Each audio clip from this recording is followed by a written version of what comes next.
This is Mobile Suit Breakdown, a podcast about Japanese sci-fi mega franchise Mobile Suit Gundam for new fans, old fans, and not yet fans, where we watch, analyze, and review all 40 years of the iconic anime in the order it was made. We research its influences, examine its themes, and discuss how each piece of the Gundam canon fits within the changing context in Japan and the world from 1979 to today.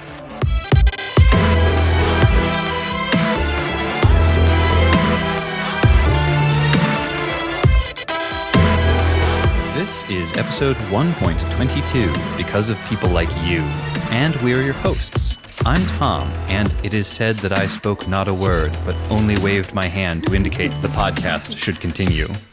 And I'm Nina, an anime fan with a weakness for music with horns in.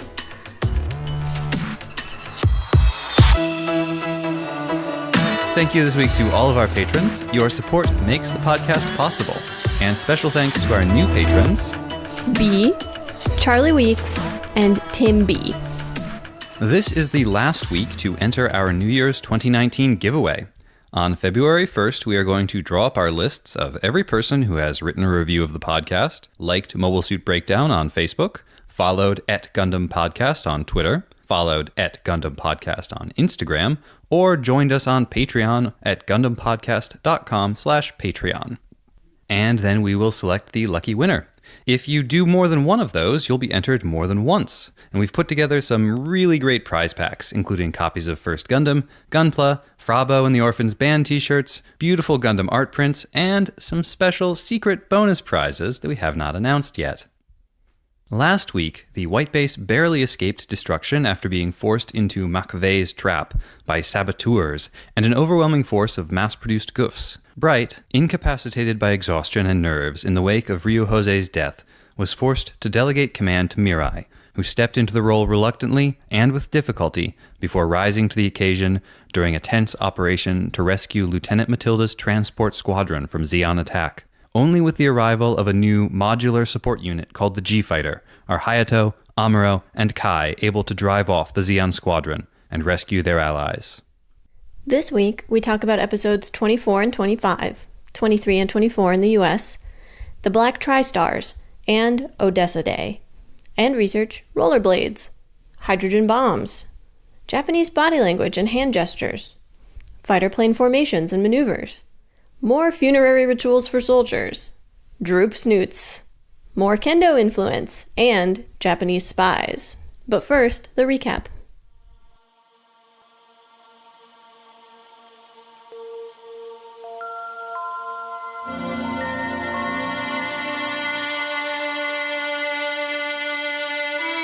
On the Zeon-occupied moon, Caecilia berates her generals, ordering them to reallocate resources for the coming combat, mentioning both that Char is now on Earth with the Mad Angler Squadron, and that some of her prized troops, the Black Tri-Stars, are being sent to reinforce McVeigh. The arrival on Earth of the Black Tri-Stars prompts General Revel to move up the Odessa Day operation. We learn that the double agent Judok is working in concert with Elran, when Elran finds Judok and tells him to warn McVeigh that the Federation attack is imminent. Amuro's crush on Matilda is obvious, but he's not alone. Many among the crew are smitten with the confident and elegant lieutenant. When an embarrassed Kai asks to take a picture with her, everyone nearby crowds in, Amuro included. Thrilled to have a copy of the photo, Amuro tapes it to the inside of the Gundam cockpit. Once arriving on Earth, the Black Tri-Stars go in search of the White Base, setting off the base's perimeter sensors. It's everyone to battle stations, and with Sayla's experience of piloting the Gundam, she is requested to go to the hangar and pilot the new G-armor. Left short-handed on the bridge, Mirai calls Frabo in to replace Sayla on the comms station. Sayla and Amuro are quickly briefed on the G-armor, and Matilda startles Amuro by blowing him a kiss just before they launch. Outside, the gun cannon and gun tank are struggling to hit the fast and agile DOMs, and the Black Tri-Stars are getting closer and closer to the White Base. The White Base tries to move away from the battle, but there is a problem with the engines. Sayla and Amuro separate into the Gundam and the G-Fighter, as two of the DOMs reach the White Base itself. The situation is looking dire when Matilda decides to sortie in her Medea transport, hoping to buy the engine repair team and the rest of the crew some time, and fend off the DOM attacks.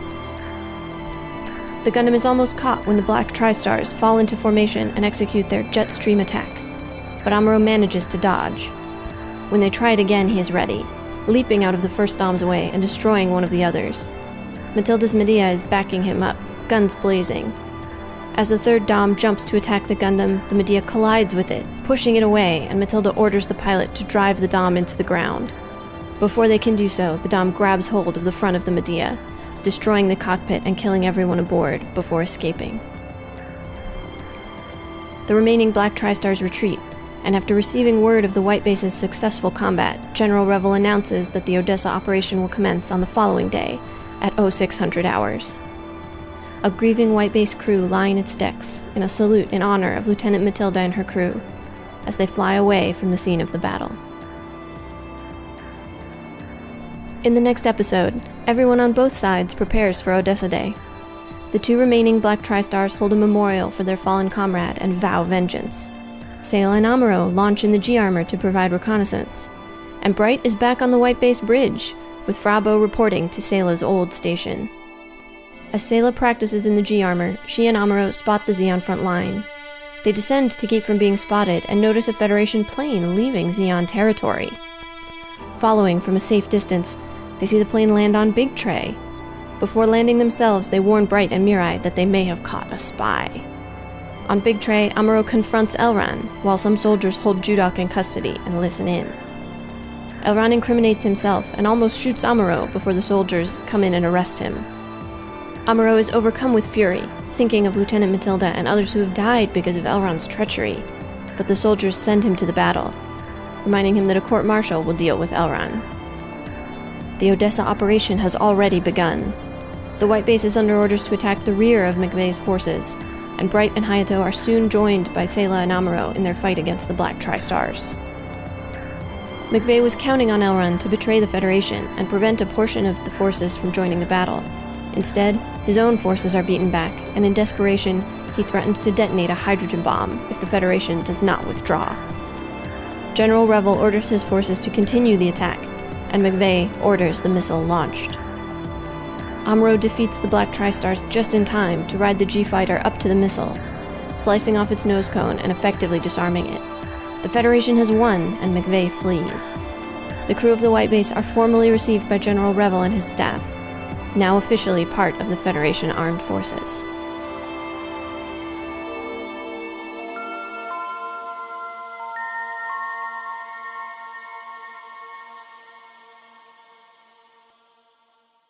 It has been 2 episodes since the death of Ryu Jose, the very traumatic death of our White Base crew member Ryu Jose. And already we have another very significant character death. Matilda-san!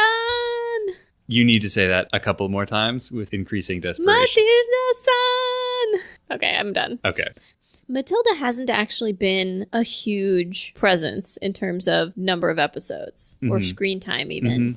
Previously, she's popped up for sort of brief scenes that were important parts of other episodes. And then we have her and the Medea squad coming in with supplies, and that episode, obviously she's a huge part of it. In the first of these 2 episodes, I feel as if they draw a contrast between her and Caecilia, because they have both of these characters make very strong statements about their personal philosophy with regard to the war.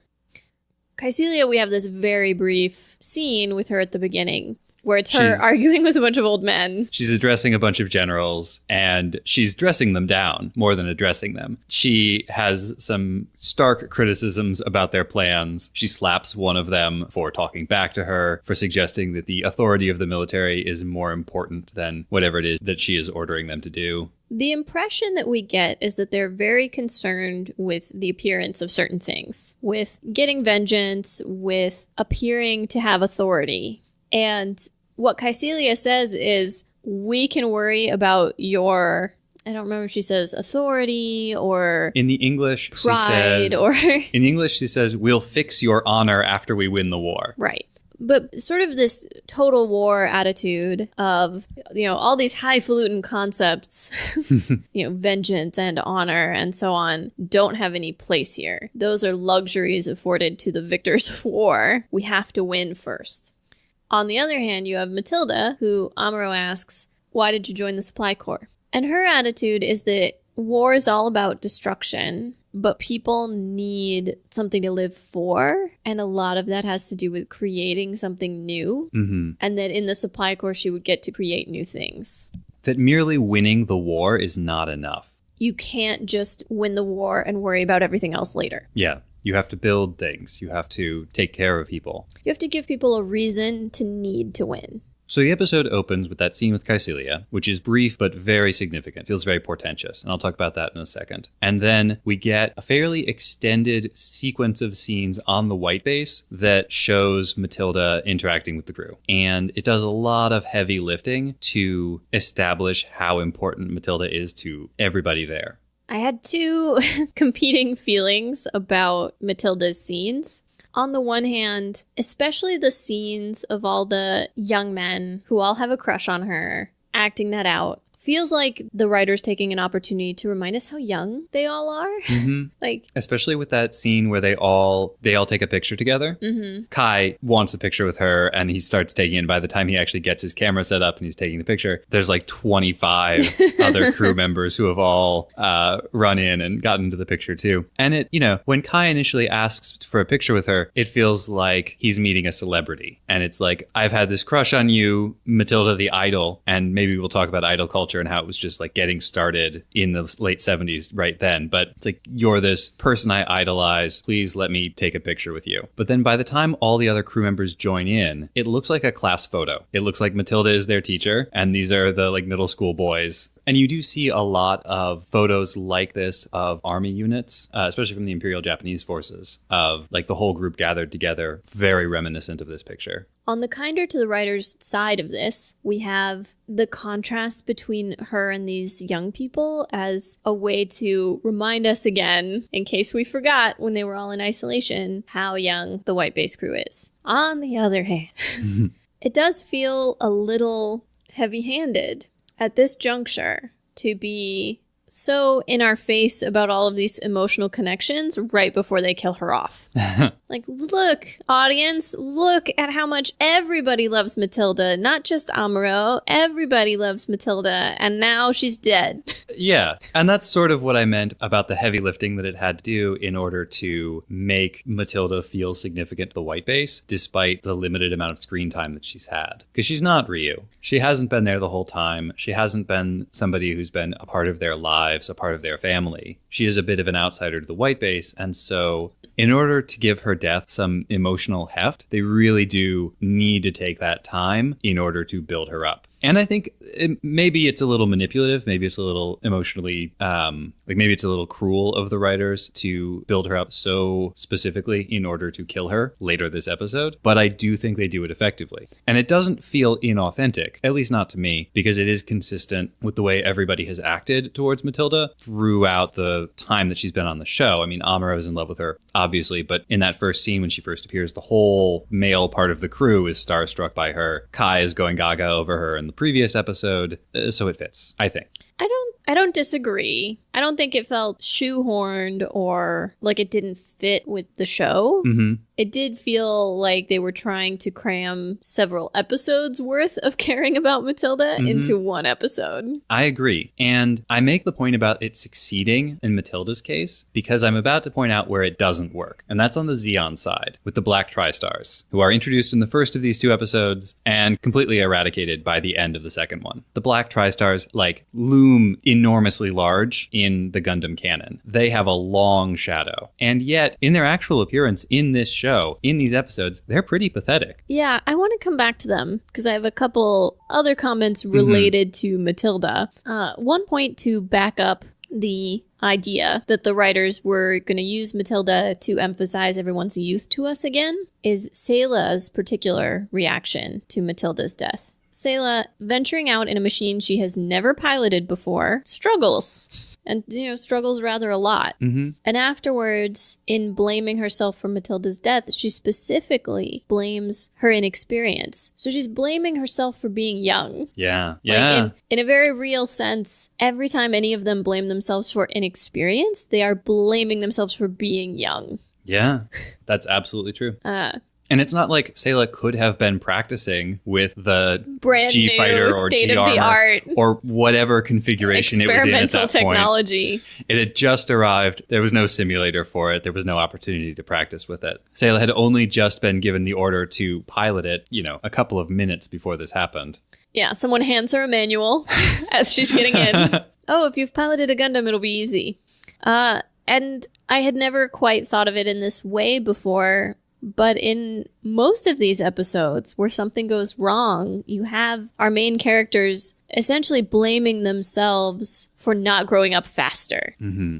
Yeah, I've noticed in the last couple of episodes that Kai, in particular, has gotten really down on himself. And maybe he always was, but he sort of masked it with a lot of snark. But a couple of episodes back, we had Kai saying, I'm not the same person anymore. I'm not going to back down from this. Which is very positive about himself in the moment, but it bespeaks a certain negative feeling about himself and his behavior in the past. In a previous episode, when he was defending the Medea transports in the gun cannon, and he was calling on Amuro to help him with these DOPs and goofs that were attacking, he says something like, Amuro, help, but I guess I should be trying to do it too. And now, in this episode... Well, he calls himself a klutz. That's right. When he's trying to fight the DOMs and he's not able to take out these state-of-the-art, hyper-advanced Zeon mobile suits piloted by some of Zeon's best aces, says, I'm such a useless klutz. Yeah, there's that feeling of like blaming themselves for everything that goes wrong. He's another person who I feel like Matilda's presence on the white base gives us some good character development for him. Because she overhears him talking about how his ideal girlfriend would be like her, would be someone kind and elegant, and she overhears this and responds to it in a very... she's like, oh, well, good luck finding an elegant girlfriend. And he acts deeply embarrassed, but old Kai would have said something impertinent or made a joke or tried to pass it off like he wasn't talking about Matilda. In this case, he pretty much just owns up to it, and not just owns up to it, but having been caught anyway, approaches her about taking the photo. And for those of you who are less familiar with Japanese language has a lot of special vocabulary and special ways of formulating sentences when you're being respectful, to somebody whose social position is above yours. What's that called? It's called keigo. There's also special language you use in referring to yourself when you're talking to someone higher ranked than you, and that's very humble language. And he uses these when he's sort of begging the favor of having Matilda take a photo with him, which... Please, glorious Matilda, allow this worm to be in a photo with you. Not quite that bad, but... Yeah, glorious Matilda, allow this worm to be in a photo with you. Yeah. And I don't believe we've ever heard anyone on the crew use that language before. And here he is. And for all that he's a little frustrated with everybody jumping into the photo, he doesn't get mad. He still takes the picture, which, holy cow, guys, remember Polaroids? Barely. I bet a lot of our listeners do not remember Polaroids. It was 1979, and they were like, what is photo taking going to be like in the future? In the future. And by God, it's going to be Polaroids with a timer in the camera. But yeah, I just feel like we see more sincerity from Kai. We see more of his feelings showing through. I would say we see more vulnerability from Kai. Harkening back to some of your comments about his fighting, he has this little exchange with Hayato when Hayato's in the gun tank by himself for the first time. They've changed the controls so it can be operated by one person. And Hayato is like, oh, can I like that the controls are up here, but can I do this on my own? And Kai's, hey, Hayato, are you going to be all right in there by yourself? Well, if you can manage on your own, Kai, I'm sure I'll be fine. And Kai has no response. No, he just laughs it off. He doesn't feel the need to stab back. When you mentioned more vulnerability, I think he is allowing himself to get attached to this group and be part of the group and get to know these people and care about these people in a way that we would not have predicted from his first appearance on the show. This is the family that he chose. Sorta. He chose to accept them being forced upon him by the necessities of war. The final character interaction with Matilda that I want to address is her interaction with Mirai. There's a brief stepping on toes where she gives an order on Mirai's bridge. Very inappropriate. And she corrects it almost immediately. She knows she messed up. Yes. But there is a beat where you're like, uh-oh, what's going to happen? I just want to say, in that earlier interaction, Mirai does not defer to Matilda, which I think is significant, given Mirai's lack of confidence in her own command in the previous couple of episodes, and the high regard that everyone on the White Base seems to have for Matilda. I think it's significant that Mirai does not defer to her at all. Mirai doesn't say anything inappropriate, but from the look on her face, from the look on both of their faces, and from the moment that passes between them, it's clear that Mirai is like, no. What are you doing? What are you doing? Then later, after Matilda has told Frabo, oh, make sure my ship is ready to launch, Mirai wonders out loud if it's too late to help the situation outside. They haven't been able to launch the White Base. There's engine problems. It looks bad. Mirai and Matilda share a look. Mirai sort of gasps, though it's entirely unevident at what. And after she gasps, Matilda looks sort of confused. And then Mirai sort of like closes her mouth and looks away. Oh, never mind. And Mirai describes her, or who says it first, Matilda or Mirai? That Mirai is a warrior. Matilda. Matilda says, "Oh, you're a warrior. You seem like a chronic warrior." And Mirai says, "Yes, people tell me that." The one thing that I could maybe think of is that when they were sharing the look, it occurred to Mirai that Matilda intended to go out and join the battle. Mm-hmm. And that, in Mirai's opinion, that would almost certainly lead to Matilda's death. Mm-hmm. But even that feels like a bit of a stretch. I don't really know what we're supposed to get from that scene. Yeah, it's a striking scene. It's not a small gasp. It's not a small thing, and it doesn't go unremarked. There's a lot of silence and close-in face shots. Yeah, it's a very distinct scene. We're meant to notice that, and it's not explained. Yeah. There's no explanation for it. So maybe, as you said, we're meant to just think, oh, something about Matilda made Mirai think that she was going to go out. I don't buy that. In an episode that is, and I'm going to talk about this later, but in an episode that is really good about showing through body language interactions between people and what they're thinking and feeling, there's nothing in this scene that indicates that connection is happening. I think the other possibility is that Mirai has had some kind of premonition that something very bad is going to happen. And we know that Esperism is on the table. Yes. We know that Espers are a thing. Maybe that's what's going on. But it's not adequately explained, and it may never be, like many other things in this show. Does that cover Mirai? That covers Mirai. I would like to close talking about Matilda by talking about the salute at the end of the episode. In mourning, in honor of the sacrifices made by Matilda and all the members of the Medea squadron who died during the battle.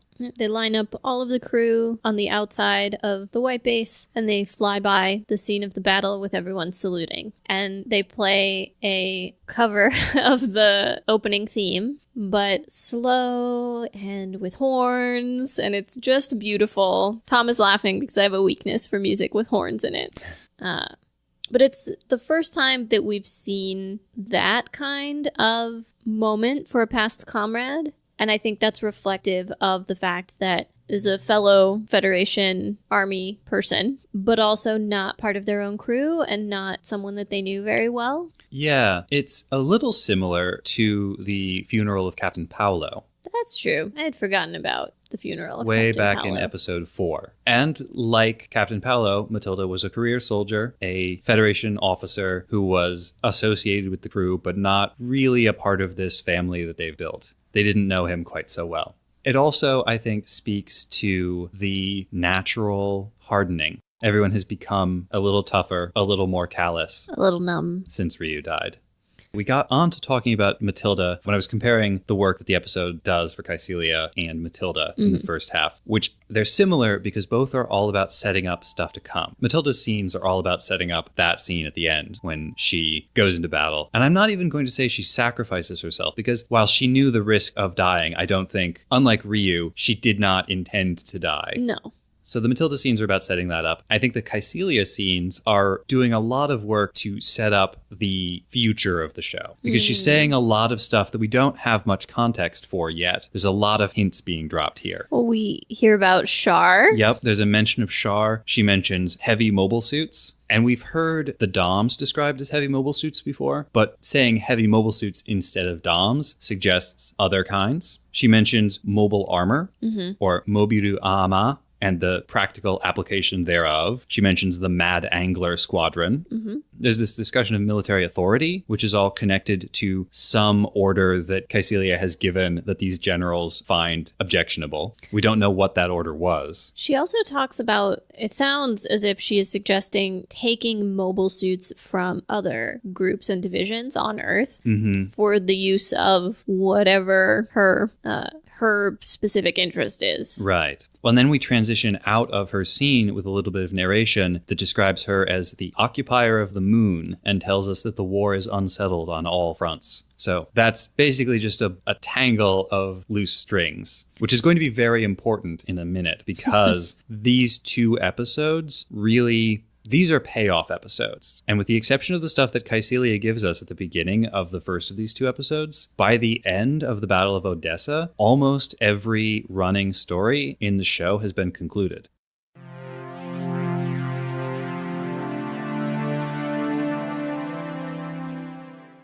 You mentioned how sort of anticlimactic the DOMs feel. They get introduced and killed off in 2 episodes. Well, I guess the DOMs and the Black Tri-Stars both. Yeah. They're sort of inseparable at this point. And I found myself contrasting them less with Matilda and more with the way that Goof was introduced, where we don't even know its name. And it's got all of these new weapons that we've never seen before, and it's used so skillfully and is such a terror initially. Whereas, obviously, people are struggling to fight the DOMs, but they figure it out in short order. Yeah, well, and they do so much work to try to make the Black Tri-Stars and the DOMs feel like a threat. A couple of episodes back, we got the first mention of the DOMs. The DOMs have been foreshadowed to us for a while. Now they actually appear. Caecilia says, send the Tri-Stars. The narration makes the point that they are some of her most trusted, most prized soldiers. Yeah. And then we get a scene with General Revel receiving intelligence the Black Tri-Stars are coming to Earth. And he just explicitly tells the audience, oh, the Black Tri-Stars, they're very tough. Well, they're the ones who captured him at one point.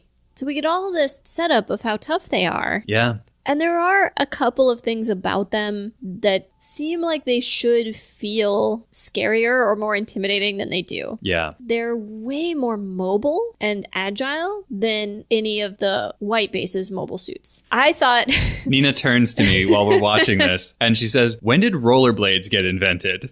They look like they're rollerblading. They do. And it could be based off of ice skating, which is obviously much older, but the style of movement feels very much like ice skating or rollerblading. So do you know what I have heard that they are based on? What? Kendo, with the hakama and the gliding across the floor foot action. Oh, that makes sense. And then they've got the mask and the armor and what is basically a shinai for a sword. Okay. I had also thought that the head portion looked a little like it's wearing a hood, but if you've seen a kendo uniform, there is a kind of hood piece that fits with the face mask, so that makes sense.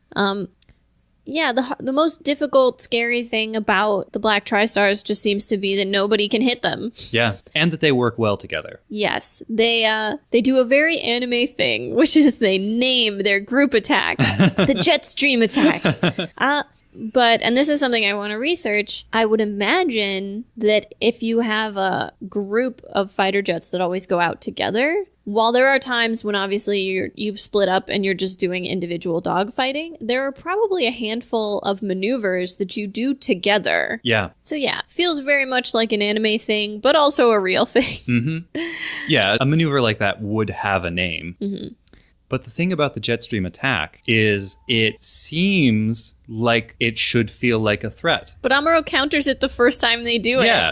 And they say, oh, it's working. It's evidently not. And the second time they try it, Amuro is able to kill one of them in the process. And I know it's supposed to feel like a threat because otherwise there's no point in Matilda showing up and interrupting their second jet stream attack. Yeah. But it just doesn't feel like a threat here. It is an awesome moment when Matilda rams her Medea into the Dom. Yeah. And her last words are the orders, drive that Dom into the ground. Yep. And pretty horrifying when it then closes its fist over the cockpit of the ship. I feel like if they had just let the Doms get closer to the white base, that would have felt more urgent and scary. And they've done that in plenty of other battles. Other mobile suits have made it to the white base. Yeah, or show some damage on the Gundam, which they've done previously when the goof got its heat rod wrapped around the Gundam. I think the worst damage we see any of these guys inflict is when they cut off half of the gun cannon's foot. Yeah, and they blow up one of the gun tank's treads. Yes, that's true. And they destroy Shield-chan. Yes, several times. I feel like they destroy Shield-chan a total of 3 times. So yeah, I also just didn't find it that cool looking of a suit. Don't really love the color scheme. Don't really love the design. There are better depictions of the Dom. It's okay. What the Black Tri-Stars do give us, though, is a parallel to the White Base. Because this is a team of 3 Zeon soldiers who clearly all really care about each other. Like the Rambaral team, these guys are like a family together. And a little bit like the White Base crew with 3 mobile suits operating as a team. And then when one of them is killed in that first episode, they then go on to mourn him in the second episode. Much like the way the White Base mourns Matilda or mourned Ryu. Yeah. And in fact, in that scene when Matilda is killed, what we actually get is not a bunch of people yelling, Matilda, no! We get that in the funeral scene. But in the scene where she's actually killed, what we get are the surviving members of the Black Tri-Stars saying, oh, he got MASH. Damn it, we'll get revenge next time. I thought the funeral scene for MASH was quite moving. I wonder if they name people out of all kinds of crazy things in this show. But I wonder if that was a reference to the MASH TV show. Oh, maybe. Maybe. The first Zeon team we encounter in Gundam was named Slender, Denim, and Jean. So, puns. And here we have MASH and Ortega. And Gaia. Not clear if there's any connection there. We also encountered some teams named Borscht and Fried Chicken. Yeah, who in the context, it sounded like those were scout planes. So they're clearly being named after foods because the last time we got the name of a scout plane, it was Hot Dog Patrol. Well, and all of them attached to Big Tray. Just putting that out there. Big Tray is the Federation one. These were all Zeon units. Oh, those were all Zeon ones? Yeah. Oh, nuts. I thought all the food groups were that would be attached to Big Tray. That would be too good. That would be too good. I think it's Gaia who does the funeral speech, and it's quite lovely. I wrote it down, and I'm going to read it now. Well, and to preface, now that you found it in your notes, they have put MASH's gun into the ground with a helmet on it. It looks like just an infantry helmet. Yeah, MASH was incinerated, so his helmet is gone. But there is this marker. And in addition to saying this sort of prayer, that sounds like maybe something they have said before. It sounds not like an off-the-cuff statement, but a ritual. It's, "O spirit of MASH, may you soar into space and drift in eternal happiness." And then they also do something of a gun salute. They fire the guns of their DOMs into the air. McVeigh has no time for these shenanigans. Yeah, McVeigh, who is representing Caecilia's win and then worry about everything else attitude, is like, how long are these guys going to keep wasting ammunition and time?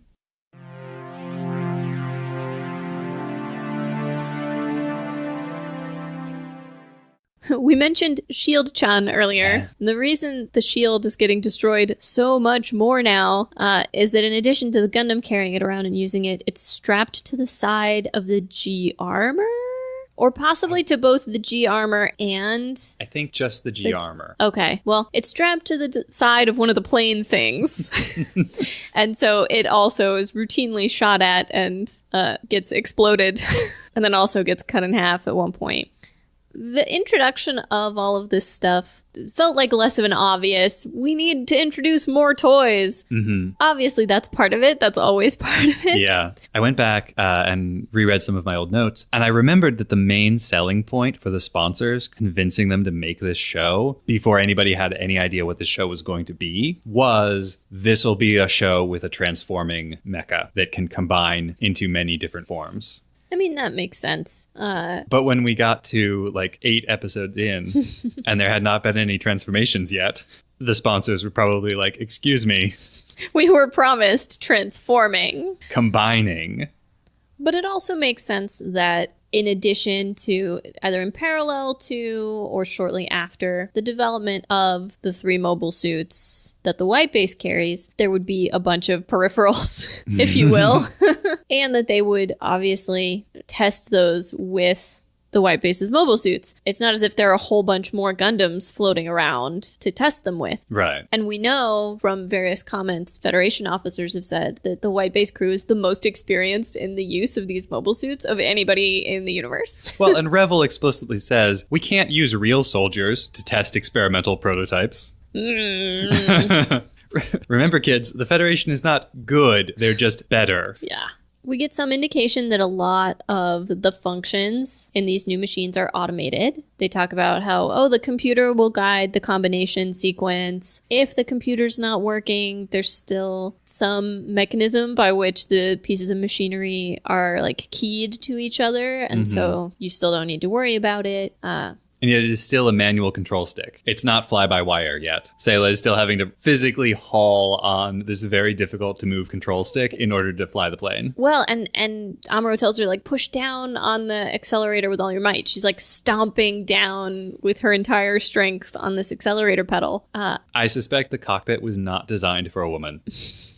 They do make it seem faster and more powerful than the core fighter. We've seen people pull some G's on the core fighters, but I get the impression, based on the way it's animated, it is more powerful than the core fighter. They give it a real sense of weight. When Sayla is trying to bring it around, for instance, it really does feel like it's heavier, harder to turn, has a wider turning radius. And when the Black Tri-Stars see it, one of them refers to it as a fighter bomber rather than a mere fighter. They also do a great job, though, of making it feel fast. Like when it flies directly overhead of the DOMs, it really feels like it shoots by. Yeah. As if they were thinking about shooting it and didn't have time even to aim and get a shot off before it was too far.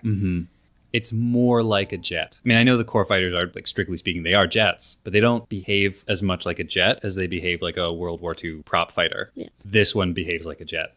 And for all that it looks silly, the G-Fighter, is that what it's called? Which version? The one that is basically a surfboard. Yeah, I think that's the G-Fighter. Okay. It looks silly because it basically looks like the Gundam on a kite-shaped surfboard, but from the very first time that Amuro had to take the Gundam out in Earth atmosphere, in Earth gravity, he struggled. It gave him a lot of problems. He's lost a lot of speed and maneuverability from having to be in Earth gravity to fight. He's weighed down by Earth's gravity.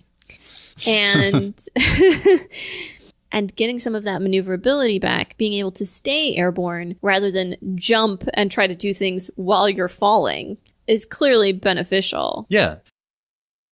With the introduction of the new Gundam parts, with the new G armor, G fighter, etc., and Sayla being transferred over to working as a pilot officially, we see a lot of people in the white base stepping into new roles and expanding the roles that they previously had. You know, Ryu's death means that Bright can't be the captain for a while, and so Mirai has to step up and be the commanding officer. Ryu's death also means they're short a pilot. Sayla becomes a pilot, but Sayla becoming a pilot means they need somebody on the bridge to take over Sayla's position, and that ends up being Frabo.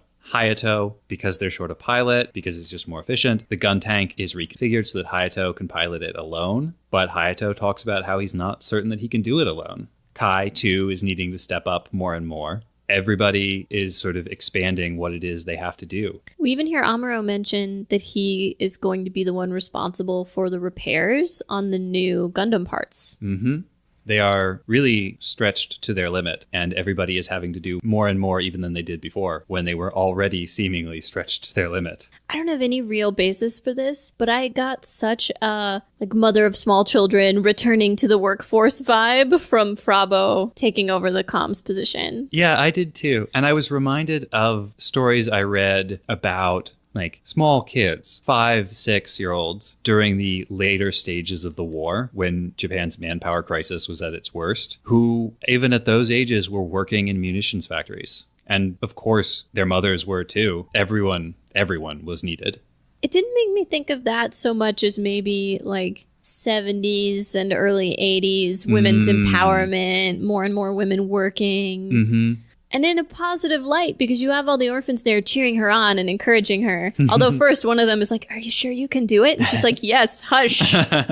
She can do it because we're supporting her. Right. And she starts out very nervous and gets more and more confident the longer she's in that position. I also feel like that position has changed her relationship with Amuro somewhat. I might be reading a whole lot into a very brief conversation. Oh, I think you're reading the right amount into that conversation. But he just respects her so much more now that she is doing something directly related to combat than he did when she was helping out with quote-unquote women's work, like taking care of the orphans or the food or the medical stuff. Throughout that episode, he actively ignores her 3 times. He pulls away from her at the beginning of the episode when he's showing Matilda around. When she tries to talk to him after Matilda's death, yeah. When she tries to talk to him at the funeral, he ignores her. And when she tries to talk to him after Matilda's death, he ignores her. And then when she's working on the bridge and they're talking over the radio, he talks to her as though nothing has passed between them at all. I feel like when she is doing things for him, like bringing him food, he often just barely responds. Mm-hmm. But now that she's in this new position, he's saying, don't worry, you've got this. Just keep telling me what's happening in the battle. Tell me everything that's happening. I looked up the last thing that he says because I was curious about the translation. He says, "Tanomuzo." And tanomu, it's not quite, "I beg of you," but tanomu is like making a request. But the way they translate it is, he's like, "Okay, do this and this and this. Got it?" And I thought that was curious. It turns out that ending "zol" is a way that men can end sentences to emphasize their strong feeling and to convey that to another person and make sure they understand. And so he is making a request of her, but he is also really emphasizing, it's very important that you do this. It's very important that you tell me everything that's going on in the battle. It still felt much more... It felt a bit like an acknowledgement that, okay, we're in this together, which we've never really had before between him and Fra. Yeah. I don't think. It may be that when Fra's doing domestic mother things for Amuro, Amuro sort of disdains her because Amuro hates his mother. I mean, there's also, don't even get me started. I will start a little bit and then stop. There's a lot of cultural disdain for women's work, and there are a lot of people who don't value things that women do in that way. Sure, but in the show, a lot of characters express a lot of appreciation for that kind of work. That's fair. Amuro doesn't. I think this is specific to Amuro. I think this is Amuro's mother complex and his resentment for women who fill that traditional mother role for him. And that's what Fra does, or has been doing. Mm-hmm. But now Fra has become Battle Mom. Fra has a job. And Amuro loves Battle Mom. Oh, he has that sweet scene with Sayla where he's encouraging her. Yes. And he's like, "Well, it's what you always say to me, right?" Yeah. That was cool. That was really good. They make a good team.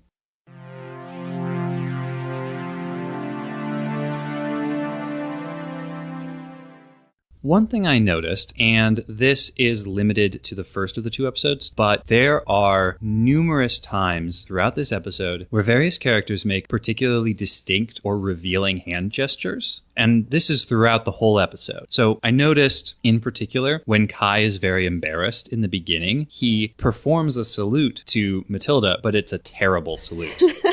And you know it's a terrible salute because what he does is he's got his hand cocked at a weird angle and the palm facing forward. Later, when he's saluting at her funeral, he's doing the same salute as everybody else. Very sharp, proper salute. But at the funeral, the orphans are all doing that awkward, bad salute that Kai was doing earlier. So you know within the context of the show, that's an improper salute. Also, in that same saluting scene at the funeral, Haro has opened up both the flaps overhead. That's a Haro salute. That's a Haro salute. When Matilda and Amuro are having their conversation and Amuro sort of says, I think you're very strong. And Matilda takes a moment and then sort of flicks his head and says, cheeky boy. It's kind of a weird, it's like she's doing the... She sort of taps him. No, I think it's her first two fingers. I think it's separated. We'll have to check it again. But she's a weird gesture that isn't quite or maybe a flick the middle or a two. tap. I think it's together. Mm-hmm. But her hand position is kind of odd. And she sort of taps or flicks him on the head. Yep. And he just goes a little cross-eyed and startled. And that feels like it's a familiar gesture to her, and perhaps that the audience is meant to recognize it as well, although we didn't, because it's not a common gesture in America. Earlier in the episode, when Amuro first offers to show Matilda around, he does this thing with his finger sort of crooked underneath his nose. Sort of covering his mouth. I wondered if he wasn't kind of covering up his smile. Mm-hmm. And then right before he goes out, the last interaction he has with Matilda, which they show us twice because he remembers it, is her blowing him a kiss. And when that happens, it's while the hatch is closing. And they do a thing with the sound effect, which makes it sound kind of like a record scratch when she blows him the kiss. Amuro's just what? And then at the funeral, right before giving his brief speech, Bright coughs and covers his mouth, which is the most recognizable of all of these gestures. And then the last one I noticed is that when General Elren is sort of awkwardly congratulating General Revel for the White Base's defeat of the Black Tri-Stars, Revel kind of pats the side of his head. And I'm not sure what that's supposed to mean. It doesn't quite look as if he's smoothing his hair. Yeah, it's kind of an odd one. Yeah. And all of these feel very significant. They feel natural. Yeah. And watching them, even not knowing them from a sort of intimate cultural understanding perspective, you can still get a sense of emotionally what they're supposed to mean. But that may be something that we want to look into. Your mention of the fact that they show us Matilda blowing a kiss twice reminded me. I thought it was particularly lovely. The second time they show that, it's because Amuro is remembering it, and they add distortion to the scene. They cut the sound and they add this distortion that I was pretty sure was meant to convey Amuro's eyes tearing up.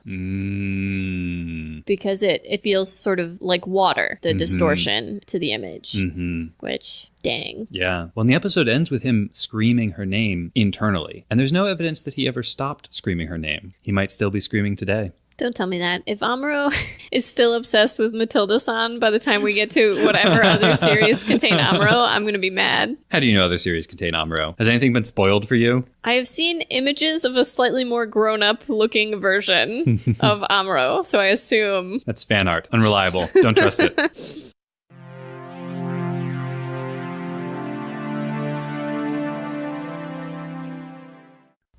And now, Odessa. We finally get to Odessa Day. This is big payoff. We've been moving towards the Battle of Odessa for half of the show at this point. When did they first mention it? It was early.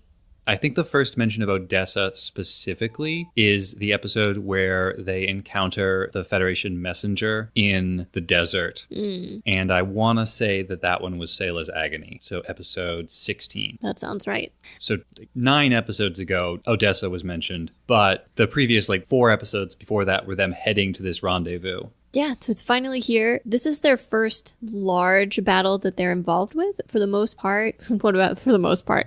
The White Base has only, up until this point, been involved in conflicts that were just White Base v. enemy. Yeah. There wasn't anyone else involved. There wasn't any other strategy involved other than destroy X or get out of situation alive. Yeah.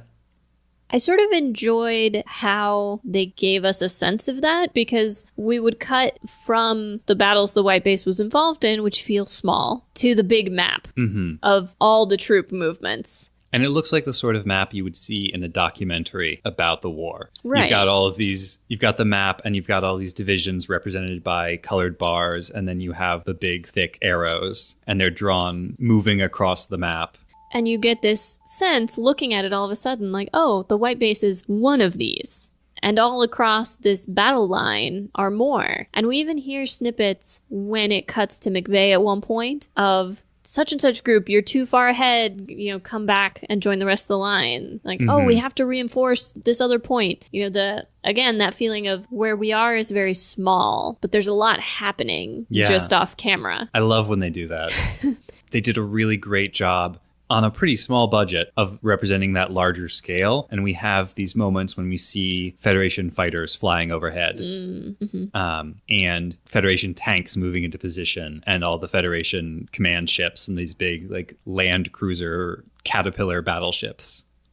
My first thought as that episode closed was, okay, are we finally going to find out if there was anything more to the mines? Well, because McVeigh has this very ominous line early on about how nobody can learn what's really going on in the mines or what the mines really are. And so what I'm expecting is in the next episode or two, we find out these were actually research facilities or they were actually full of loot or I don't know. But maybe they will never come back to it. Maybe that thread will be dropped. Yeah. But it does bring me to McVeigh. He is going to be flicking that vase all the way home. What a creeper. The big thing that happens with McVeigh is that he threatens the Federation with a hydrogen bomb, which he says explicitly is totally against the Antarctic Treaty. He doesn't care.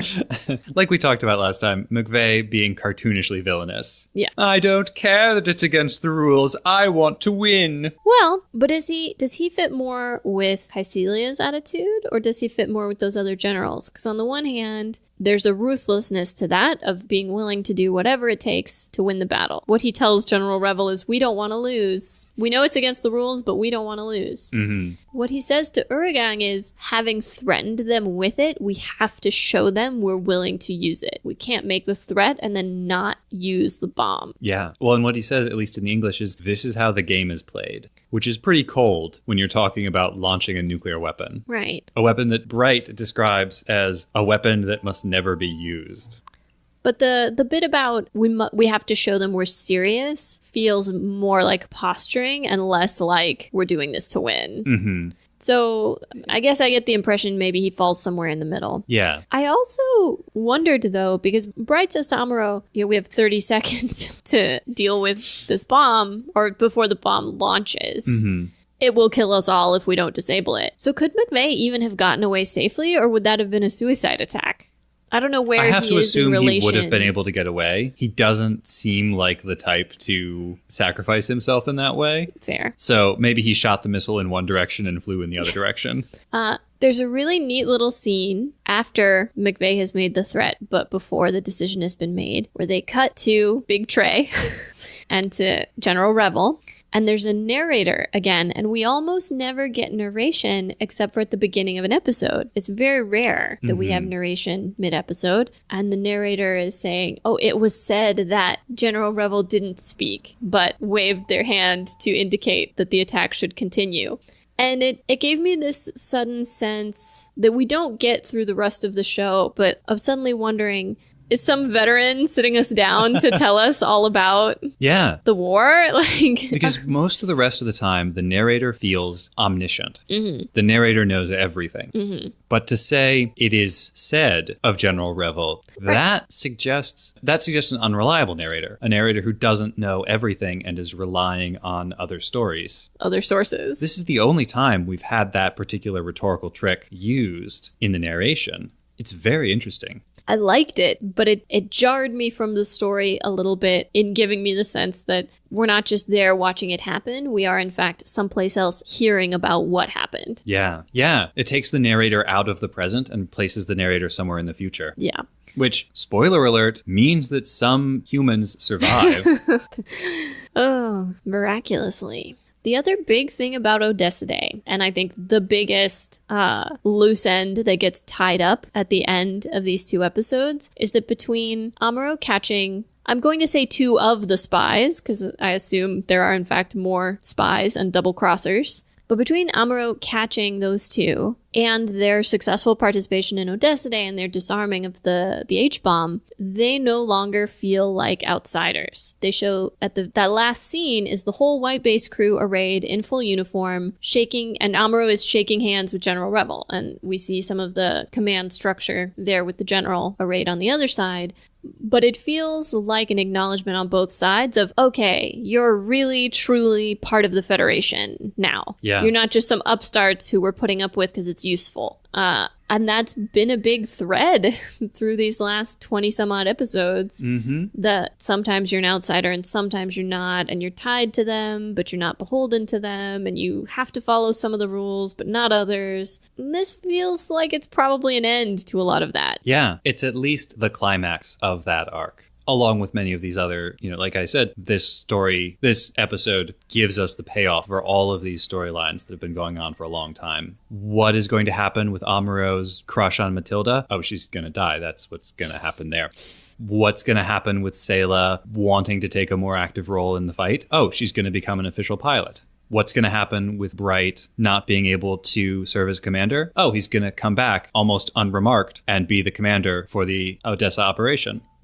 Is Fraubo going to remain a civilian only on the white base, or is she going to become a member of the crew? She's going to become a member of the crew. And then the whole Odessa operation, the threat of these dreaded Xeon Black Tri-Stars, even though it's only established in the previous episode, we're going to get that payoff for that in the Battle of Odessa. And I'm sure there's a half a dozen other threads that I'm missing right now that all do get tied up here. It really feels like this episode is the ending to this first half of the series. And although the series is going to end up being 43 episodes, it was originally intended to be longer. And so this 25th episode, the Battle of Odessa, really feels like the midpoint. But it's not. It was supposed to be 52 episodes. So the next episode is the true midpoint of the show. Of the intended show. Exactly. Not the of what actual show. Right. But the story they intended to tell, next episode, something is going to happen in the next episode that is going to be the end of this first half.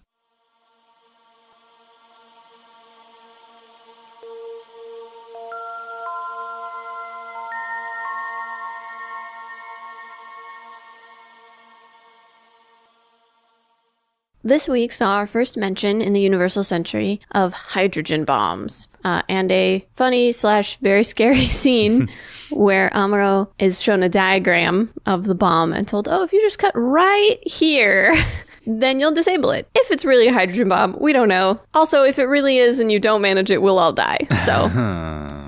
Which made me realize I actually know very little about hydrogen bombs. I know they're related to nuclear bombs, but I didn't know anything beyond that. And was it true? Could you just sort of cut the nose cone off of one and render it inert?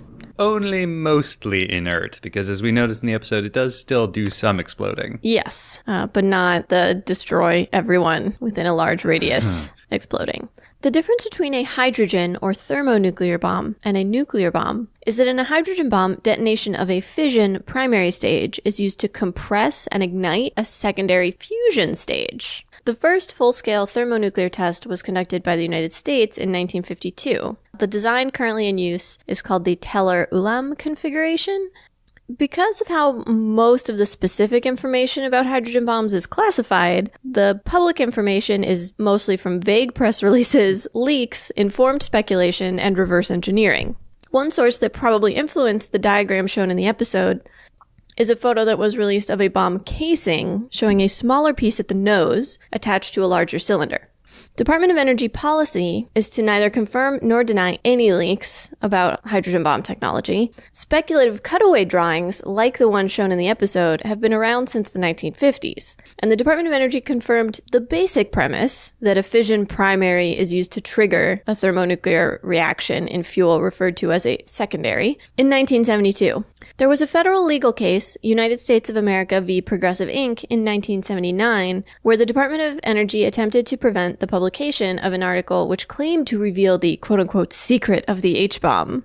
The information was gathered from publicly available sources, and the case was eventually dropped, but it feels very likely that Amuro's comments about the inadequacy of the diagram for his purposes are a reference to the fact that even though the Department of Energy was prosecuting over this information and trying to keep as much of it classified as possible, even once that information was out, it wasn't enough for anyone to actually use it to make a bomb. Amuro's line feels a little bit like it might have been an inside joke for Sunrise. Like some animator was told, go draw me a diagram of a hydrogen bomb. And he did his best.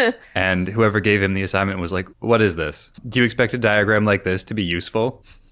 Regarding the mechanics itself and the explosion that Tom pointed out that we saw, by separating the primary from the secondary wouldn't be compressed and just would not have that initial reaction, that initial heat to jumpstart fusion. So you would have a bunch of nuclear material. You'd have a bunch of radioactive material. And you would have these two pieces that would then plummet to Earth and explode when they crashed, but they wouldn't jumpstart the nuclear reaction that powers the huge size of a thermonuclear blast.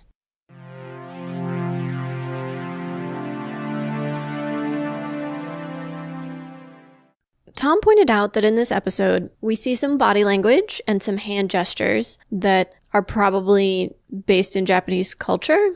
They were not gestures that we necessarily recognized, although from context, we can kind of get at the meaning. So we dug in. It turns out there are a great many fantastic resources if you're interested in learning about Japanese gestures. One of the first ones is one that I'm used to from anime, and so I didn't even think of it. But when Kai gets caught talking about Matilda, he does the embarrassed hand on back of head. When Amuro uses his fist to cover his mouth after he has talked about going to the bridge with Matilda, how he's going to show her a shortcut, it's very common in Japan to cover your mouth when you're smiling or laughing. However, he also does this thing where he kind of crooks his pointer finger, his index finger, which it turns out is a hand gesture that references like sort of thieving or shoplifting, among a couple of other meanings. Obviously, Amuro hasn't stolen a physical item, but I think it's possibly meant to indicate he knows he's getting away with something. He knows he's doing something a little bit sketchy and that he shouldn't be. I mean, he's skiving off of work. He's sneaking some one-on-one time with Matilda-san. After she's already told him she does not need his help to get to the bridge. And, like, I don't think he actually shows her a shortcut. I think he just walks her to the elevator. And finally, we have Matilda sort of tapping or poking Amuro on the forehead, which it turns out is an affectionate gesture. It's called dekotsun. In 2015, a company surveyed a bunch of women to find out their favorite and least favorite romantic gestures. And this was listed among the bottom 3. When I looked it up, I also found some fan discussion of the fact that this gesture appears in, I think, Naruto.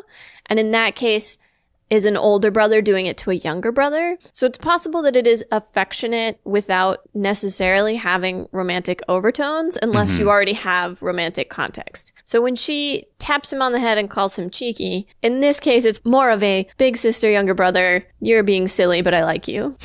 She knows that he's interested in her, but he's too young for it to be serious, right? He's just being cheeky. Mm-hmm. Well, and this is right after he has complimented her, right? Yeah, I think you're strong.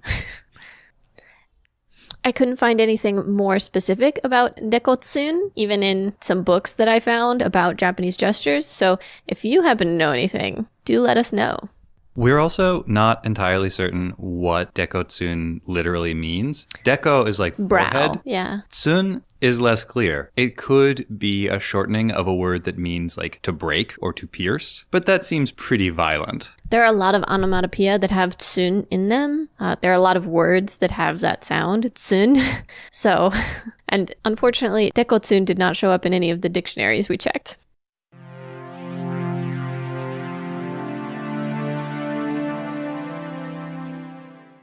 Among the many running storylines wrapped up in these 2 episodes, one of the most important for Amuro and the war as a whole is the unmasking of the traitorous General Elrond and the double agent Judok at a crucial moment, just before the culmination of McVeigh's plot to defeat the Federation assault on Odessa and crush Rebels' forces while Elrond holds back. It's crucial for Amuro because he finally puts together that all of the danger Matilda has been in, every Medea shot down, every one of her officers killed, and at last, the Doms discovering the White Base's hiding spot and launching the attack that ultimately costs the lieutenant her life. That has all been possible because of the intelligence Judoc has passed to McVeigh. It's a wonder that Amuro didn't just beam saber the whole big tray.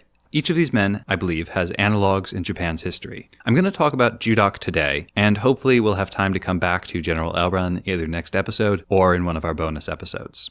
So for this, we return to the early days of the Pacific War, December 1941 to February 1942. At the same time that the mighty Japanese First Air Fleet raided Pearl Harbor, the well-prepared Japanese army launched an offensive on all fronts against the Allied forces in Southeast Asia, including landing troops in Malaysia and Thailand, in order to threaten the British stronghold called Fortress Singapore.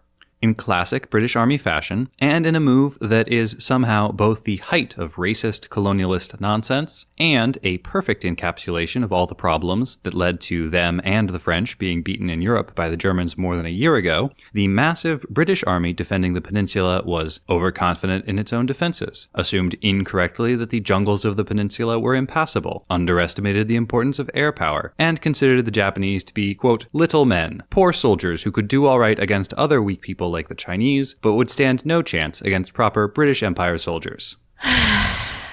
So while the Royal Navy was confidently sailing its mighty capital ships directly into disaster without air cover, and the army was being outflanked and pushed back on all fronts, the Royal Air Force was encountering its own difficulties.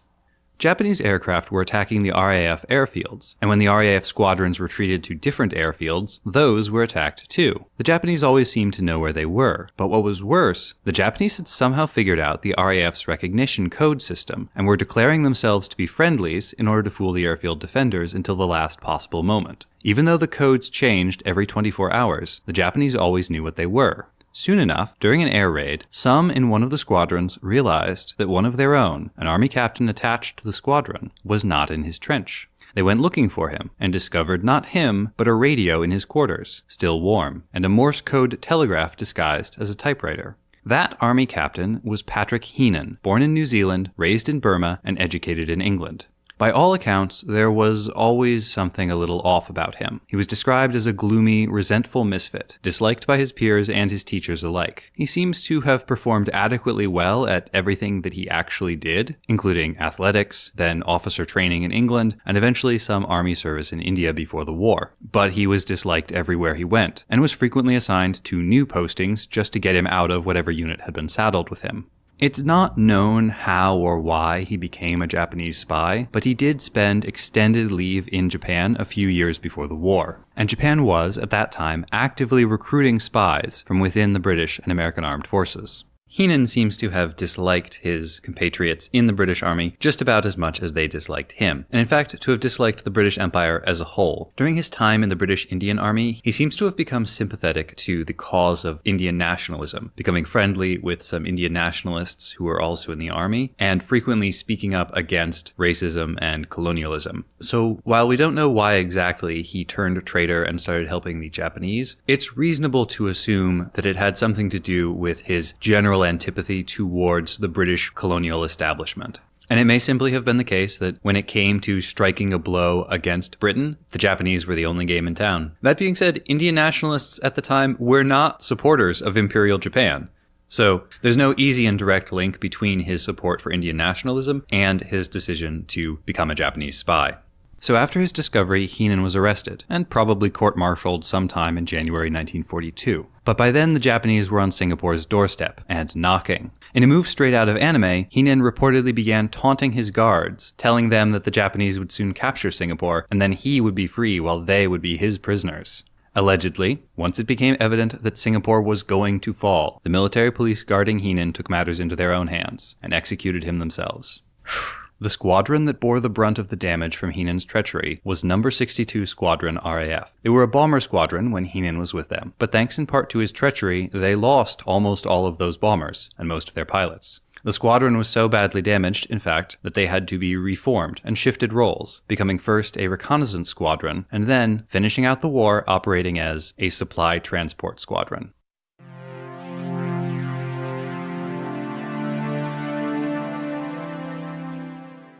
The This is a silly little tidbit, but when I saw the way the DOMs moved, it made me think of rollerblades. So I looked it up. It turns out the very earliest skates were inline skates, invented sometime in the 1760s. I would never have believed that inline skates preceded roller skates. I wouldn't have thought so either, but it makes sense when you think about them being based off of ice skates. And so you were going to strap wheels to the bottom of your regular boots or shoes. It might not even occur to you not to have them be in a line. The quad skate came out in 1863 and became popular because it was easier to use and to control. It wasn't until 1966 that inline skates started to come back, and the design we're familiar with, 4 wheels extending in front and in back of the boot, like the blade of an ice skate, became standard. Inline skate is the generic term. Rollerblade is actually a brand name. Oh, and let's stop saying it then. And the Rollerblade Company was founded in 1980. Inline skates were certainly around in Japan before then. I saw several old pictures. I still think Tom's description of them as meaning to mimic the movement of kendo practitioners is probably correct, although it could also be based in ice skating. I picked up on inline skating because I thought that inline skating was maybe getting to be popular right about then, and so it would have been like a cool, hip thing to reference. But who knows? As Nina just reminded you, I think that the DOMs look distinctly like people wearing kendo armor. I'm going to post photos in the show notes and on our social media, just so you can see how similar they are. But the most distinctive parts of the DOM's design, like the flat face with the cross-shaped mono-eye area occupying the whole area of the face rather than just a slit at eye level, like on the Goof and Zaku, the strapped-on looking body armor, the wide armored skirt, and the wide legs, all correspond to pieces of the kendo armor. There's the kendo face mask and helmet, which are called men, the body armor called do, an armored skirt called tare, and many pleated wide-legged pants called hakama. The men helmet includes flat protective flaps on the sides that cover the sides of the neck and extend out over the shoulders, just like the DOM's pauldrons. The DOM's heat saber looks a bit like a kendo shinai, which is a straight bamboo sword surrogate. Note also the colors of the DOM's head. The helmet itself is predominantly black, but there is a red rim around the edges of the mono-eye face section. The mono-eye moves on a track that is cross-shaped. In kendo, while the men can be purchased in a variety of different colors, the most overwhelmingly common design is black or very dark navy for the helmet, with a bright red rim called daiwa around the face mask. And the face mask itself is composed of horizontal metal bars which cross a single vertical one, forming a kind of cross pattern in the grille. A little bit like the DOMs. Now for the way the DOMs move. This is very distinctive. You might even say that it is what defines them as a mobile suit. They're repeatedly described throughout these episodes as being heavy mobile suits, and they're significantly larger than either the Zaku or the Goof. Yet they're shown moving with a speed and agility that neither of those suits could muster. They sort of skate around on their jets so fast that the by now quite experienced crew of the White Base can't hit them, and because they're skating, we see very little actual leg movement. None of those awkward running mobile suit scenes we got from the earlier Zeon suits, or even the Gundam's weird jump flying that it does. And that movement, too, has a kendo parallel. Kendo, even more so than most martial arts, emphasizes precise footwork. A kendo strike, even a strike that would have killed a real opponent in a real duel, will not be scored unless it is delivered with proper footwork and good posture. Kendo footwork encourages numerous small steps, and when this is combined with an unwaveringly upright posture and voluminous hakama trousers, a kendo fighter can glide across the floor at great speed while showing almost no movement of their legs. One final parallel. Kendo competition, called shiai, is often organized around a battle between two different teams of 5 to 7 kendo fighters. The first in one team fights the first in the other team, and then the second fights the second, the third, and so on, until the last fights the last, and the points accumulated during the matches are counted. It's only a team competition, then, in that the points are counted together to decide which team has won or lost. Everyone fights their opponent alone. But that is not how shiai has always been fought. I was not able to find a good source for when the shift to that style of shiai competition happened, but at least as late as 1937 and probably afterwards, shiai was organized in what was called kachinuki, or knockout style. And in this competition, a competitor who won their match would stay up and fight the next member of the opposing team. If they won that match too, they would fight the third, and so on until either they lost or the enemy team was exhausted. What? And I see shades of this in the Black Tri-Star's famous jet stream attack, where each member in turn fights against the same target, hoping to wear down and confuse an opponent they cannot beat on their own. It didn't work out for them, but you got to admit it was a solid plan.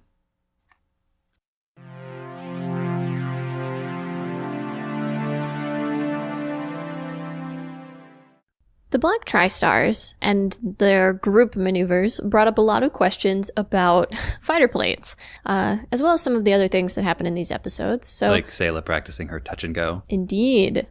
So, first, the easy part. What is a touch and go? A touch and go, also called a circuit, is a common maneuver when learning to fly fixed-wing aircraft. The pilot lands on a runway and takes off again without coming to a complete stop. It allows for more landings per hour of instruction time. Now on to the Black Tri-Stars and their jet stream attack, which made me wonder about other formations and group maneuvers. There are plenty of resources online that detail aerial dogfight tactics, but because in this episode the focus is on maneuvering together, I'm going to focus on formation flying and maneuvers that involve more planes than a one-on-one dogfight. Formation flying developed in World War I, with fighters escorting reconnaissance planes, and squadrons were quick to realize that flying in pairs improved both pilot survival and mission success. By 1918, fighting units were always at least 2 aircraft. The VIC, or V formation, was frequently used. It is what it sounds like, at least 3 planes, sometimes more, with the lead plane at the point of a V, and then wingmen on either side. Like geese. Indeed. Looser combat formations became the norm after the first combats of the Battle of Britain, where pilots found that maintaining certain formations made them easier targets. Germany had just participated in the Spanish Civil War, and had used that time to develop new fighter techniques. One of the techniques that comes out of this time is called the finger 4 formation. Imagine a V, but one side is shorter than the other. I will, of course, post pictures. It is comprised of a lead plane with 1 wingman on one side and 2 on the other. Although it had been developed independently by several air forces during the 1930s, it really didn't come into broad use until World War II. This group could then split into 2 pairs for better maneuverability during dogfights. They could also be wider spaced, which lets the pilot spend less mental energy on maintaining close formation and more on situational awareness and scanning for the enemy. One maneuver that can be performed by a pair of planes, and this was somewhat reminiscent of some of what we see the Black Tri-Stars do, is called a thatch weave, which is named for John S. Thatch, the aviator who invented it. It is also called a beam defense position, which feels very sci-fi. I don't know what beam they're talking about. It was developed specifically to deal with the maneuverability and speed of Japan's Zero fighter. This is another one where I'll post helpful diagrams, but basically the flight paths cross of the 2 planes flying together, or 4 planes flying together. Their flight plans cross in such a way that if an enemy chases one plane, it puts them directly in the sights of the other plane. Its first combat use was in the Battle of Midway in 1942, where it proved very effective, and it, and basically all of the above-mentioned formations for that matter, are still in use today. Why this reminded me of the Black Tri-Stars is they're sort of staggered, one behind another but not directly behind, sort of behind and to the side. And in dodging the first one, Amuro theoretically puts the Gundam directly in the sights of the second. And the second would have, a split second before Amuro could react to fire on him as he gets around the first. Because it's Amuro and because he is just so good with the Gundam, they're not able to capitalize that. And he, in fact, gets a surprise attack on them. Although the first time they do the jet stream attack on him, after the jet stream attack, they end up in a triangle with Amuro in the center and all 3 DOMs facing him. A little like the thatch weave. Yes. Yeah, one description that I read from when they were testing it, the pilot who was supposed to mimic an enemy plane attacking mentioned, it worked perfectly. Every time I thought I had a bead on you, every time I thought I had you in my sights, I noticed the noses of the other planes pointing at me. I couldn't get a clear shot without putting myself in danger, basically. There are also some good quotes by Japanese aces who, when they first encountered the thatch weave, were completely stymied and very frustrated and angry about it. The thatch weave is interesting. I think I mentioned that the development of the thatch weave is interesting. I think I mentioned in a previous episode that when U.S. intelligence first got reports about the performance of the Zero, they did not believe that it was aeronautically possible for any aircraft to do that. And so they did not take any steps to prepare for fighting this phantom aircraft that couldn't possibly exist. One of the few people who actually believed those reports was Thatch. And he started basically on his own without any support from the rest of the Air Force, or I guess at that point he was a naval aviator, I think, developing these tactics and telling his friends in the Air Corps about them. Well, and plotting them out with like matches on a table, right? You know, he's laying it out with small figures and kind of moving everything around and trying to figure out how it would work. Because obviously, if you're going to have flight paths cross, somebody has to go under and somebody has to go over. I believe the person who's not being chased goes under because then they can fire on the belly of the opposing plane. Well, and this necessitated a change in the organization of the squadrons, because I believe before the thatch weave was introduced, the U.S. was flying wings of 3 fighters, and the thatch weave uses 2. Or 4. Right. Yeah. And so they had to add an extra plane into the formation so that they could do either 2 doubles or 1 4-person. Yeah. One other thing I read about the added flexibility introduced in flying in the Finger 4 formation was previously when you were flying in a V, only the lead plane was looking for the enemy. Everyone else was just focused on their distancing and then would attack once the enemy was spotted, but they were just worried about maintaining formation for the most part, which left the rear of the formation very vulnerable. In the Finger 4, the formation is a little looser. Everyone's paying a little more attention. Whoever first sights the enemy plane or whatever the target is, they become lead plane. So even if in the formation you're one of the wings, if you're the one who says, "Oh, I got him," you become lead plane and everybody else follows you, which was a new thing at the time. Very cool. Yeah, it's all very interesting. There's a lot of good stuff on it. Tried to keep myself to the bits that seemed most relevant to talking about the TriStars, but it's possible we'll get into more of that when we have more mobile suit fights. Woo!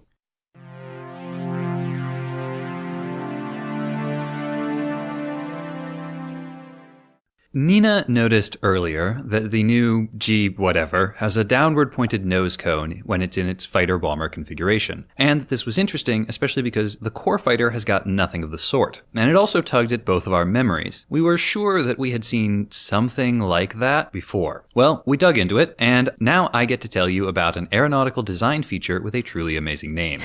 Are you ready for this? I'm ready. The Droop Snoot. Is it really Droop Snoot? It was originally called the Droop Snoot, and it was later the Droop Nose. But Droop Snoot is so much better. Yep, I am going to continue calling it the Droop Snoot for the rest of this segment. It is a distinctive feature on some supersonic aircraft, including, most famously, the Concorde supersonic passenger liner that started flying in, 1976. The short version of the reasoning for the droop snoot, and I am going to keep calling it that, is visibility. And the long version is visibility of the ground. See, the Concorde, another supersonic aircraft using the droop snoot, like the experimental Fairey Delta II or the Soviet-built Tu-144, had extremely long nose cones, and they would take off at extremely steep angles. So a nose cone oriented the standard way, in line with the longitudinal axis of the plane, would have totally obscured the pilot's view of the ground. And taking off and landing a plane is plenty dangerous enough when you can see what you're doing. So, the engineers developed a nose cone that would droop down to give the pilots a better view of the ground. And this was actually adjustable. Once in the air, the drooping nose cone could be raised into a more conventional position to improve the aerodynamics of the plane. Yeah. I had no idea. Yeah. But the G-whatever's nose isn't movable like the Concorde's. It just stays there, pointing ever so slightly downward. So, why? The answer is still visibility of the ground, but for a real comparison we have to look at fighter jets, not passenger liners. Specifically, we're going to talk about some Russian planes, like the Su-27 and the MiG-29. Each of these has a distinctly downward-pointed nose cone. It might not be at quite as much of an angle as on the Concorde, but it is still a drooping snoot. There are 3 main reasons for this. First is that, for complicated aerodynamic reasons, the shape of the raised neck and downward pointed nose actually creates a substantial amount of lift for the aircraft. Second, just like on the Concorde, it gives the pilot and co-pilot better visibility of whatever is below them while they're flying. That could be the ground, or it could be an enemy aircraft or missile. And third, related to that, these Russian fighters used a technology called look-down, shoot-down radar. And it does what the name says. It's radar that allows the plane to track targets below it and then fire on them. This is actually really difficult because it's hard to get a radar signature of something when the ground is in the background. So this has to be very specialized radar. So this is installed into the nose cone and pointed toward its target, which is the ground, in order to improve the performance of the radar. Radar would not do much good in the Gundam universe because of all those Minovsky particles, but we get plenty of scenes in these episodes of Amuro using some kind of targeting sensors to look down and shoot down. I picked the Su-27 and MiG-29 as examples because they have quite the distinctive snoots. Neither was actually deployed at the time First Gundam was on the air. Neither would properly enter service until the early to mid-80s. But both were first flown in, 1977. What are the chances? A neat tidbit I discovered while I was doing this research. The MiG-29 is actually two pieces. A front fuselage with the cockpit, the neck, etc., and the lifting body, which is the engines, the wings, all those bits. And the front fuselage can actually be detached from the lifting body and then attached to any other compatible airframe. Just like the G-whatever. This silly combination toy is actually realistic. Sort of. You would not want to detach the front fuselage in flight. Mid-flight.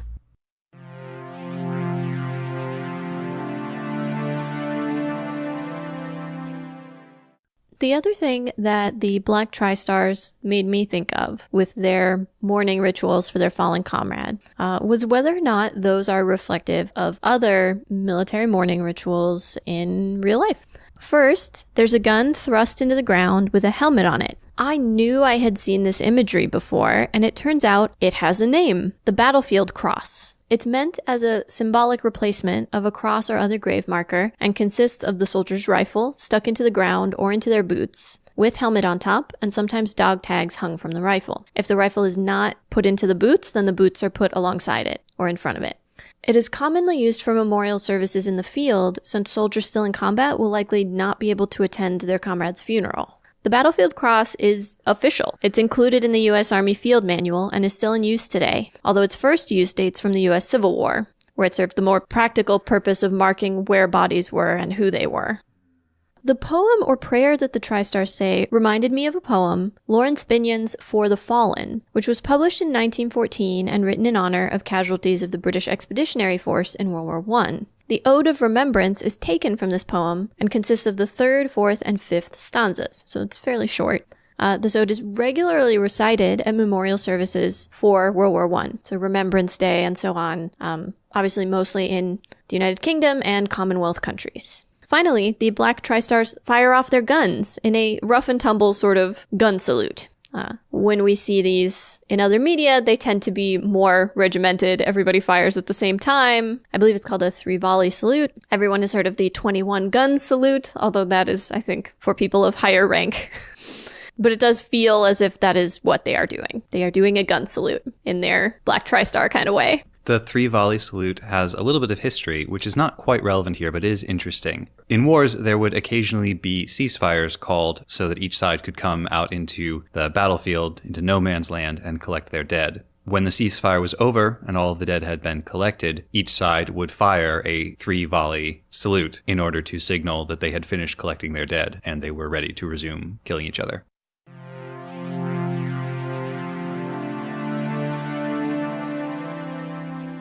戦争という破壊の中でただ一つ物を作っていくことができるからかしらね。物を作る。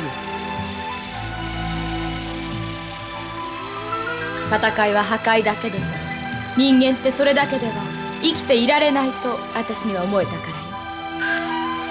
さあ、洗濯は終わったわ。 In honor of Lieutenant Matilda, Lawrence Binyon's Ode of Remembrance. They went with songs to the battle. They were young, straight of limb, true of eye, steady and aglow. They were staunch to the end against odds uncounted. They fell with their faces to the foe. They shall not grow old, as we that are left grow old. Age shall not weary them, nor the years condemn. At the going down of the sun and in the morning we will remember them. They mingle not with their laughing comrades again. They sit no more at familiar tables of home. They have no lot in our labor of the daytime. They sleep beyond their astral home.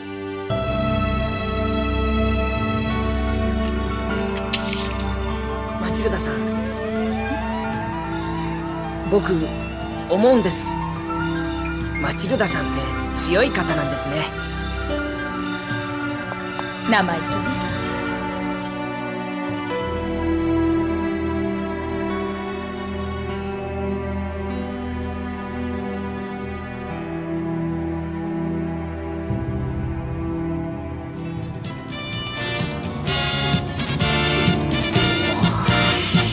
そのまま地面に叩きつけるんだ。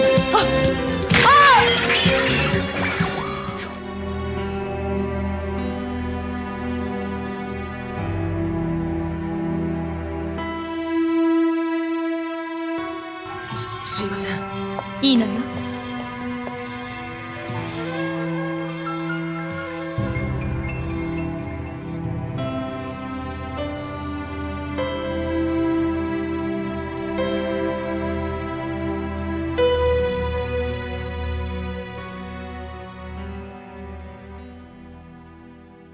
Just a quick note, the original line of the ode is "They sleep beyond England's foam."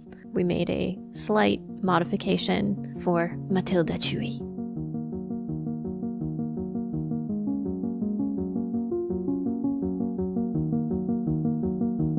Next week, we'll return with episode 1.23, Battle in the Age of Mobile Suits, to talk about diagrams, mandatory minimum sentencing, just one Luftballon, amateur photography, a majestic sea flap-flap, Zeon learns the wrong lesson, army brats, Hammer-chan gets a makeover, Hayato needs glasses, an unusually large tank, you're in the army now, and transformations galore. Will you be able to survive?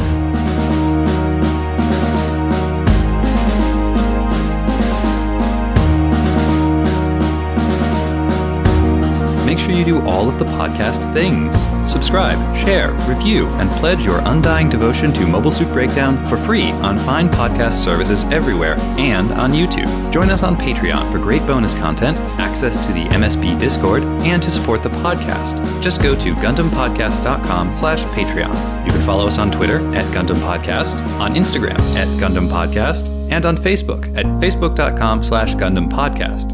And you can check out our website, GundamPodcast.com, for all our episodes, show notes, and more. Plus, you can email your questions, comments, and complaints to GundamPodcast@gmail.com.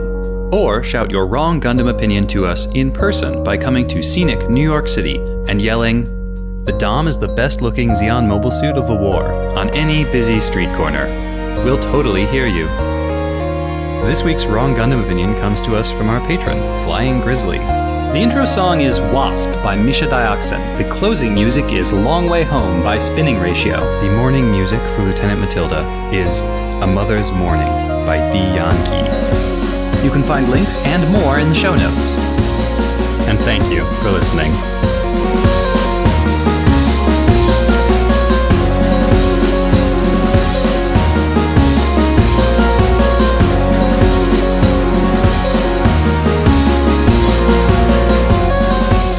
Star is actually close range attack, triple dom. I don't remember the Japanese for close range attack, but I'm pretty sure triple dom is actually just triple dom. Which were naturally, which for obvious reasons they wanted to change a little.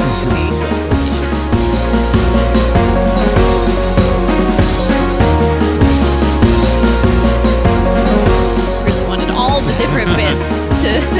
Why have they never attached it to the gun tank? I want to see the gun tank attached to this jet. For the gun cannon. Yes.